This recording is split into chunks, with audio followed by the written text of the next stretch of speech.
இன்னைக்கு நாம பார்க்க போறது தமிழீழ விடுதலை புலிகளின் நிறுவனர் வேலுப்பிள்ளை பிரபாகரன் அவரோட வாழ்க்கையை பத்தி தான். அவரோட ஆயுத போராட்டத்தோட மொத்த உறுதியையும் இந்த ஒரு வரி சொல்லிரும் இல்லையா? ஆதரிக்கிறவங்களுக்கு அவர் ஒரு தியாகி, ஆனா எதிர்க்கிறவங்களுக்கு ஒரு இரக்கமற்ற தலைவர். பிரபாகரன் பிறந்தது வல்வெட்டி துறையில தமிழ் தேசியம் வளர்ந்து வந்த ஒரு காலகட்டத்துல.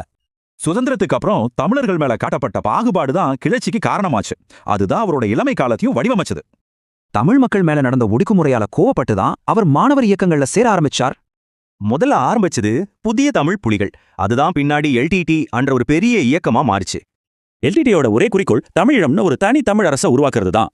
1983 நடந்த ஒரு பதுங்கி தாக்குதல் இந்த பிரச்சனையை ஒரு பெரிய உள்நாட்டு போரா வெடிக்க வச்சது. இந்த தாக்குதல்ல 13 இலங்கை ராணுவ வீரர்கள் கொல்லப்பட்டாங்க.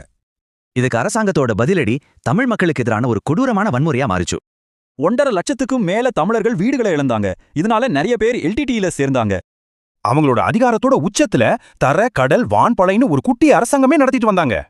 1991 நடந்த ராஜீவ்காந்தி படுகொலை எல்டிடிக்கு சர்வதேச அளவுல பெரிய கண்டனத்தை கொண்டு வந்துச்சு. தனி ஈழங்கோரிக்கையை கைவிட இன்னும் சரியான சூழல் வரலன்னு அவரு ரொம்ப உறுதியா சொன்னாரு. ஆனா சமாதான பேச்சுவார்த்தை தோல்வி அடைஞ்சது. இதுதான் அந்த போரோட கடைசி கட்டத்துக்கு கொண்டு போச்சு.